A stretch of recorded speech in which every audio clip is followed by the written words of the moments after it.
Olá, amantes do terror e do mistério, sejam bem-vindos ao Terror e Chuva, o seu refúgio sombrio onde as histórias assustadoras ganham vida e os dias chuvosos se tornam ainda mais intrigantes.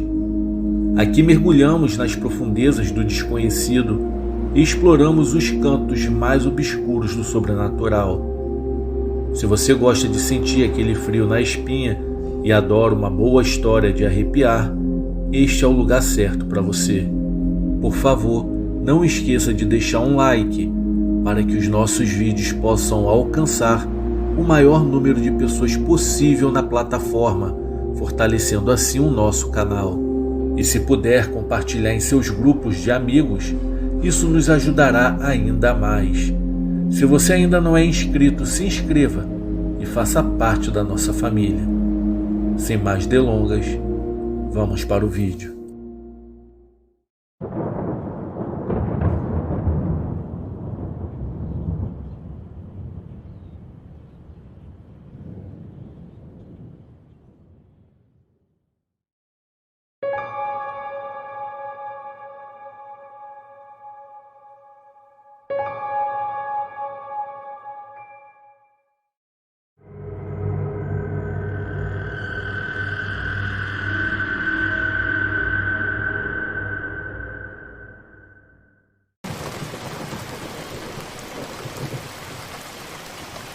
Eu não quero revelar o meu verdadeiro nome, então pode me chamar de Diego.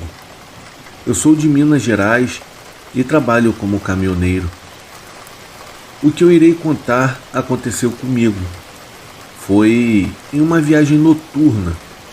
Foi uma situação assustadora que me revelou o que é o sobrenatural e é muito real. Eu sempre ouvi essas histórias dos meus colegas caminhoneiros sobre esses assuntos, mas nunca levei muito a sério.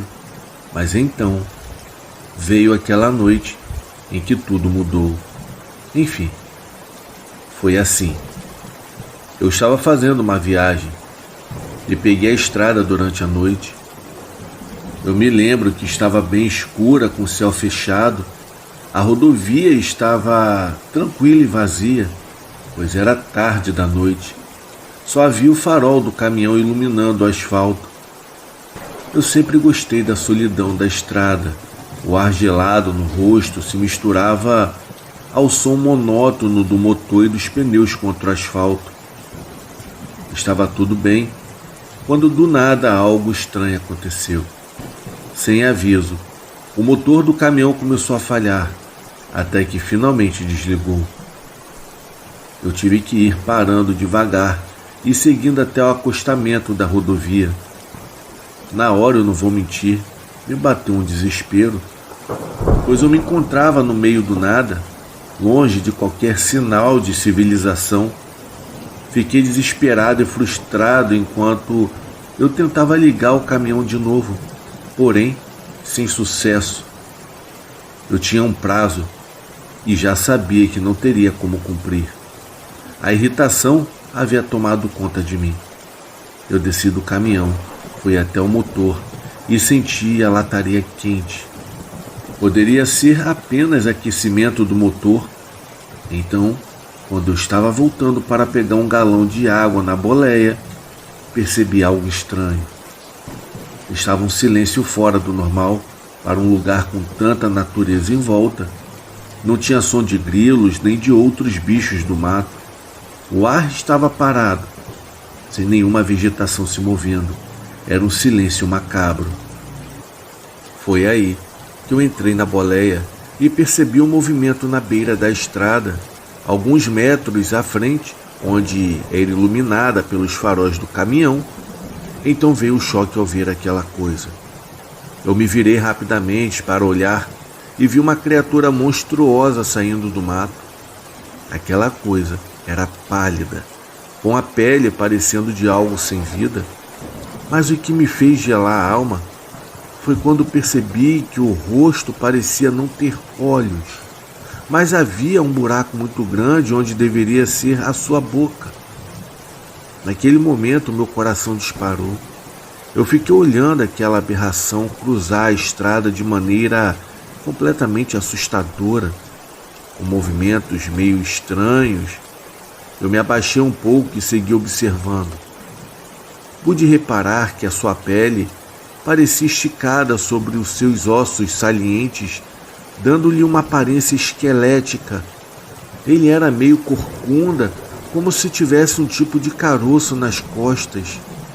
Aquilo se arrastava no asfalto de maneira grotesca. Eu percebi também naquela hora que aquela criatura não poderia ser humana.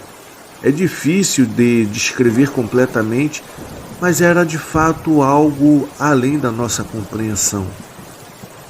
Eu fiquei escondido no escuro dentro da boleia, torcendo para que aquela coisa apenas passasse reto por mim e não percebesse que eu estava ali dentro, observando tudo. Quando olhei de canto de olho para a fresta da janela, eu percebi que aquela coisa estava bem ao lado do veículo. Eu mal conseguia respirar, pois eu temia que qualquer som pudesse denunciar minha presença. Nisso, eu me abaixei e esperei. Então, do nada, começou um barulho esquisito, como se fosse uma respiração pesada vindo do lado de fora.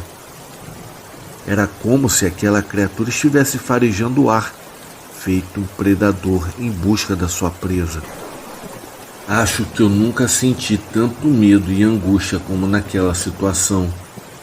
Eu estava sem saída, em meio a algo que eu não entendia e imerso na escuridão.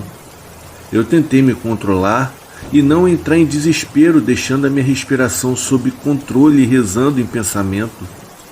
Eu não sei dizer quanto tempo isso durou, mas aqueles minutos de pavor pareciam horas, enquanto eu ouvia os sons dos passos se arrastando ao redor do caminhão. Em dado momento, eu fechei os meus olhos e tentei manter a calma, pedindo a Deus que me protegesse naquele inferno, pois aquele lugar só poderia ser um portal para o mesmo, e aquela coisa vagando era um demônio que havia escapado. Eu segui atento a cada ruído, quando do nada tudo silenciou novamente. Então eu abri os meus olhos e me levantei lentamente para olhar para o lado de fora. Aquela coisa finalmente havia desaparecido no meio daquela escuridão. Eu abri a porta do caminhão e percebi que os sons estavam normais, com barulho de grilos, as folhas se movendo ao vento, como tudo deveria ser. Eu tentei então novamente ligar o motor, mas ele não quis. Com toda aquela situação, eu ainda estava muito assustado. Então, tranquei a porta, fechei a janela e resolvi ficar até o dia seguinte, esperando que alguém aparecesse para pedir ajuda. Como eu estava no meio do nada, o meu celular estava sem sinal. Estou apenas esperar amanhecer. Como já era de madrugada, não faltava muito tempo. Assim que clareou o dia, eu tentei mais uma vez ligar o motor, mas não pegou. Então olhei em volta e tudo parecia calmo. Resolvi sair e seguir a pé mesmo pela estrada, com a esperança de conseguir ajuda. Eu fui andando pela rodovia e mesmo com o sol forte na minha cabeça, eu fiquei atento a cada barulho ou sombra que aparecia no meio da vegetação em volta. Eu ainda estava abalado com tudo que havia passado na noite anterior. Foi quando eu consegui achar ajuda e segui viagem com aquela imagem apavorante na minha mente. Bom, foi esse o meu relato que me fez ver o mundo de uma forma completamente diferente. Eu ouvia histórias parecidas e ria delas, mas agora eu tenho uma para contar e provavelmente haverão pessoas que irão rir e não acreditar, assim como eu fiz no passado, até que algo horrível aconteceu comigo e me fez acreditar nisso tudo. Eu tive um encontro com algo inexplicável e nunca entendi o que poderia ser. Será que eu entrei em outra realidade? Será que eu vi uma criatura demoníaca? O que poderia ser aquela coisa? Eu não sei, mas eu espero nunca mais ter que cruzar a tal criatura na estrada. Mas tem uma coisa que eu tenho certeza. Jamais irei esquecer aquela madrugada onde me foi revelado que realmente existem coisas que nem passa pela nossa cabeça que existem. Boa noite a todos.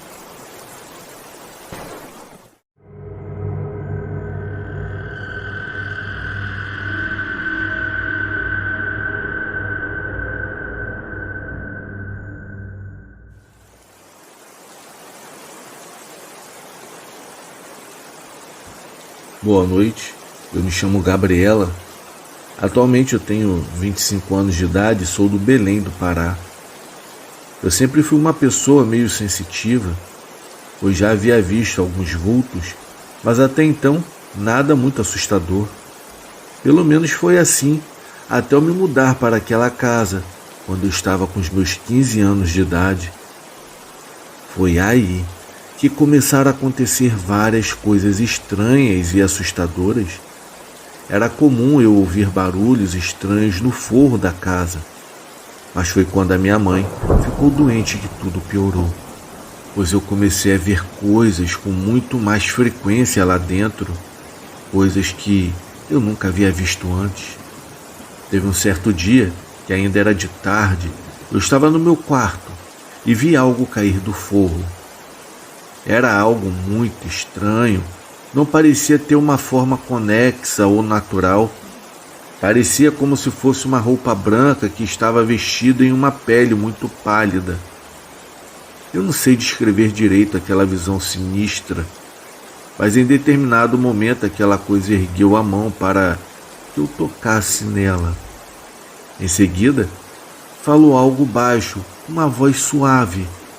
Embora eu ainda lembre até hoje daquela voz, eu não consigo me lembrar exatamente o que aquilo falou para mim, mas lembro muito bem do pavor que eu havia sentido.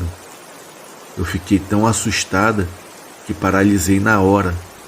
Nunca havia visto algo assim antes.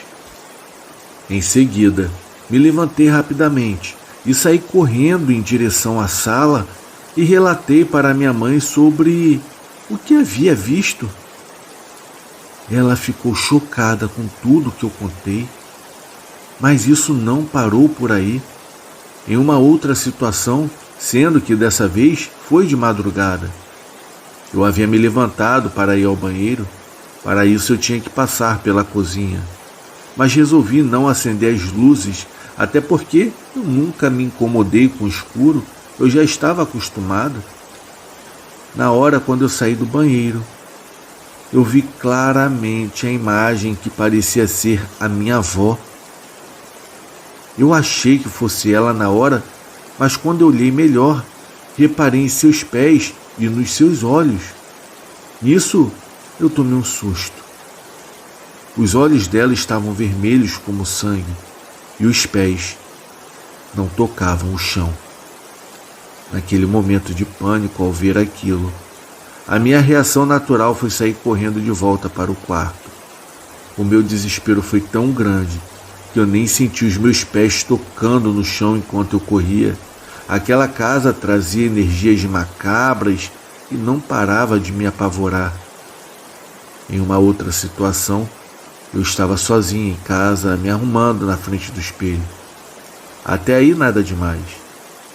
Mas então, eu senti algo estranho, uma presença. Foi quando eu vi por detrás de mim, através do espelho, um homem. Lembro-me que ele tinha cabelos escuros, mas o que mais me assustou foi o seu olhar. Ele me observava com um ar de malícia. Novamente, ao ver aquilo, eu saí daquele lugar correndo até o quintal. Do lado de fora da casa, eu liguei para minha mãe contando sobre tudo o que havia visto. Infelizmente, não havia muito o que fazer sobre aquelas situações, pois eram coisas que não sabíamos como resolver. Eu vivi momentos de muito medo naquela época. Foram situações reais que me marcaram, mas não foram só essas que eu contei aqui não. Tiveram várias outras, mas sem dúvidas as que relatei para vocês foram as mais apavorantes e marcantes. Algumas pessoas podem até não acreditar no meu relato, mas eu sei que foi real, pois eu vivenciei tudo isso. O sobrenatural está por aí, acreditem ou não, e não são apenas histórias.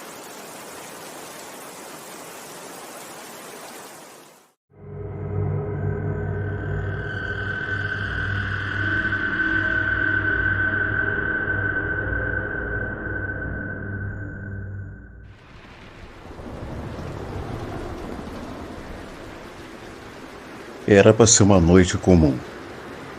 Daquelas noites em que a gente programa começá-la e terminá-la bem. Mas algo sinistro estava reservado para aquela noite. Boa noite, me chamo Júlio. Vamos dar continuidade aos relatos que eu estou passando para esse canal para que nós compartilhemos de experiências sobrenaturais. Era uma noite de sexta-feira e eu tive um encontro com uma namorada chamada Judite, onde nós resolvemos namorar ao pé de um morro. Morro esse que, seguindo a trilha, subindo nele e depois a descida pelo lado direito, dava exatamente nos fundos da minha casa, onde eu contei o meu segundo relato. Não imaginava nada, a gente estava só com a intenção de namorar. Então, como o morro era gramado e tinha uma cisterna enorme, sem água, até hoje não sabemos o motivo pelo qual aquela cisterna foi construída, porque ela nunca serviu para nada. E ao final dessa cisterna tinha a borda do morro, onde dava numa garganta, onde existiam várias casas, tipo sítio, mergulhado nessa garganta. Hoje eu vou mandar algumas fotos para que vocês vejam o local dessa ocorrência. Então sentamos na grama, de costa para o morro, onde, se eu tivesse um pouquinho de maldade, eu teria concluído que no meu segundo encontro com a fera foi ali que ela passou, e eu não maldei isso. E esse foi o meu erro, pessoal. Estávamos de costas, virado para a rua 18, que eu vou mandar a foto dela depois para que vocês vejam, e de mãos dadas, conversando, já que recentemente ela tinha voltado de férias no Espírito Santo. De repente, o sexto sentido dela disparou. Aí ela falou comigo: estou sentindo uma sensação muito estranha. Eu falei: mas o que você está sentindo? É alguma coisa em relação ao teu corpo? Você está passando mal? Não. É uma impressão ruim. E ela vem daqui de trás. Aí eu olhei para trás, posicionando meu ombro. Eu vi a escuridão lá em cima, né? Já que tinha a copa de umas árvores desaparecendo. Aí automaticamente eu lembrei do ocorrido, conectei os fatos e usei a intuição feminina dela no sentido de nos precavermos. Eu falei: sabe de uma coisa? Vamos descer. Incrível que no momento que nós íamos descer, subiu um carro de polícia. Eu lembro até do número de série até hoje, 541726. Aí ele subiu, eu acho que ele estava falando com algum polícia que morava na área, porque eles deram um toque na sirene do carro, aquele de ordem de parada. Os dois desembarcaram, a pessoa apareceu no portão, pelo corte de cabelo era um policial. Aí não queríamos que eles nos vissem descer do morro. Aí, mas o que nós fizemos? Descemos pelo cantinho, fora da vista deles, já que tinha uma certa curva, e ficamos na beira dessa garganta, olhando lá para baixo. Nessa hora, eu confesso que olhei toda a circunferência daquele local, daquela comunidade, boas casas, tipo sítio, Casa de tijolinhos vermelhos, telhas novas, de cerâmica. Lugar bonito, aprazível. De dia muito bonito, de noite tinha aquele aspecto meio lúgubre.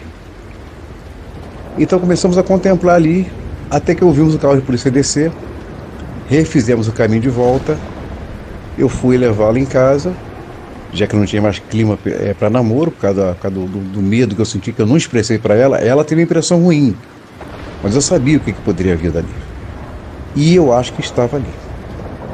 Enfim, descemos, levei-a em casa e fiz o caminho de volta pela Rua 18, pelo lado oposto,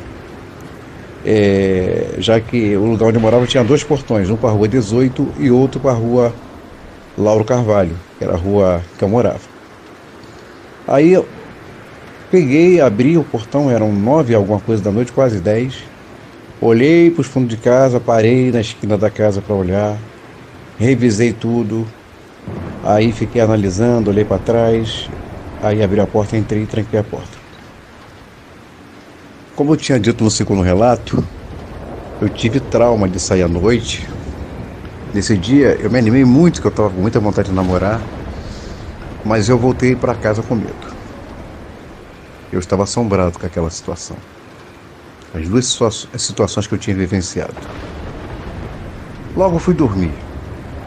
Aí pela manhã, era um período de férias escolares e era meio de ano. O que aconteceu? Me deu vontade de jogar bola, que eu sempre gostei muito de jogar bola. Aí, como eu estava numa visão privilegiada, eu olhei lá para baixo e vi o campo cheio de rapazes lá. Mas sabe de uma coisa? Está cedo ainda. Eu vou descer para poder jogar uma bolinha. Como era bom jogador, logo que eu desci, as pessoas viram e já quiseram me chamar para o time delas. Tinha 2 times jogando e tinha mais 2 ou 3 pro lado de fora, tinha bastante gente.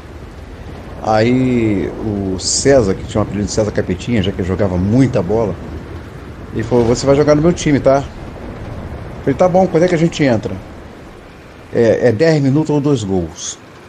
Então no próximo, quando terminar, a gente entra.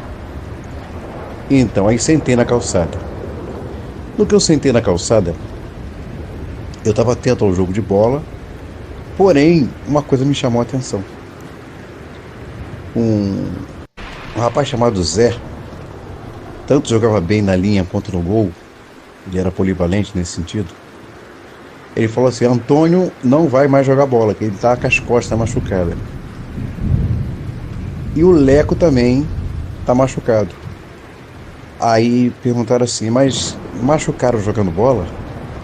Aí um olhou para a cara do outro. Aí nesse ponto eu peguei e correlacionei a conversa, prestei atenção, tirei a atenção do campo e passei a olhar para o lado de onde eles estavam falando. Foi quando um deles falou assim, o Vadinho, o nome dele, inclusive hoje ele mora até perto de mim: você não está sabendo o que aconteceu com eles ontem à noite, não? Aí o pessoal se entreolhou e falou: não sabemos não, o que houve? Caiu um balão lá na Ravina, que era o nome dessa comunidade, após a Rua 18, onde tinha essa região cheia de sítios, e tinha uma cachoeira também. E eu nunca vi, mas diziam que tinha umas grutas e tinham esqueletos dos escravos amarrados a correntes na parede dessa gruta. Confesso a vocês que eu nunca vi e nunca tive vontade de ir lá para ver. Aí foi quando eu prestei atenção. Aí eles disseram que um balão caiu, eles 2 correram para essa ravina, né, que é o nome desse local, e começaram a apagar a bucha do balão, o balão não se incendiar. No que começaram a apagar a bucha, conseguiram, quase se queimaram com querosene, né? E começaram a dobrar o balão. Só que o balão tinha 12 metros. Aí dobraram com cuidado. Quando acabaram de dobrar, parou de fazer barulho de papel sendo dobrado, veio só o som da mata. Mas não tinha som da mata no momento. Aí eles estranharam, veio um silêncio de sepulcro muito profundo. Aí foi quando Antônio falou pro Leco assim: você tá escutando? Aí o Leco falou: não, o que que é? O que que você tá ouvindo? Eu acho que a gente não tá sozinho. Eu acho que tem gente querendo assustar a gente, que veio pegar o balão e tá querendo que a gente deixe o balão aqui. Vamos sair devagarzinho. Quando eles começaram a andar, o barulho parece que aumentou. Eram passos pesados e uma quebradeira de galho dentro do mato. Mas daqui a pouco, quando eles começaram a correr, aquele barulho parecia vindo um cavalo, um boi, um bicho pesado veio correndo. Passou entre os dois e derrubou os dois. No que derrubou, eles seguraram o balão, pegaram um caminho que daria numa mina d'água, onde várias pessoas, crianças e adolescentes, enchiam os cantis de água para poder levar para suas casas. E era aquela água que abastecia a comunidade. Era uma floresta, na realidade. Uma mata atlântica. O que aconteceu? Quando eles correram, a coisa uivou e correu atrás. Um detalhe que chamou a atenção foi que ele não teve a mínima atenção ao pessoal que estava colhendo a água, captando a água. Ele só queria os dois rapazes. Mas na frente nós vamos saber o porquê disso aí. Os rapazes correram muito, mas o Antônio, por ser o segundo, no caso o último na corrida, o Leco estava na frente, o bicho esticou o braço e conseguiu arranhar as costas do Antônio. O bicho parou de correr atrás dele exatamente quando começava o asfalto e as luzes dos postes. E ele parou debaixo do poste, uivou e voltou. Os rapazes chegaram muito cansados, suados, na vila onde eles moravam, né? Onde eu estava nesse campinho de futebol. Hoje é uma quadra, hoje está bem desenvolvido. E foi quando eles contaram a história. Eu fiquei assim pensando e correlacionando os fatos, aí eu cheguei à conclusão. Bom, se é lá na Ravina, lá na comunidade, é no final da Rua 18. E mais acima é o sítio onde eu moro. E eu perguntei, será que foi? Só que eu tinha uma amiga chamada Norma. Norma morava ali. Encontrando Norma, tempos depois, eu contei a minha história, contei a história dos dois rapazes e a Norma séria me olhando. Foi quando eu perguntei para ela assim, Norma, essa história dessa coisa que anda por aí, eu usei esse termo, coisa, ela procede, ela é verdadeira? Sem pestanejar, sem dúvida nem de nada, ela respondeu assim, Júlio César, tanto é verdade quanto nós sabemos quem é, mas aqui ninguém mexe com ele e ele não mexe com ninguém. Mas não pode vir ninguém de fora passar por aqui que acontece essa correria. Esses rapazes não são os primeiros, não. Agora, o fato dele ter ido perto da tua casa, eu tenho dúvida que seja ele, porque ele anda muito para aqui para cima. Para lá deve ser outro. Então eu fiquei na dúvida de qual fera foi a que me visitou. Qual delas? A que ficava ali naquele lugar ou aquela que foi nos fundos da minha casa? E passou a rodar lá. Joguei bola aquele dia, mas quando deu 5:30 da tarde que começou a escurecer, já que era meio de ano, era férias escolares, porém aqui é inverno aqui no Rio de Janeiro, anoitece mais cedo, eu fui rápido para casa para poder tomar meu banho e me trancar, porque logo o trauma, o medo, a apreensão e a ansiedade voltariam. E eu conto isso para vocês porque existe uma continuidade desse fato que aconteceu ali naquele local. Vocês tenham uma boa noite, vocês curtam e vocês entendam uma coisa que eu vou dizer agora para vocês. Esqueçam tudo que eu falei para vocês, mas não esqueçam o que eu vou dizer. Não é você que acha o lobisomem. É o lobisomem que te acha. Antes de você vê-lo, ele já te viu há muito tempo. Não me pergunte o porquê, mas a verdade é essa. Uma boa noite.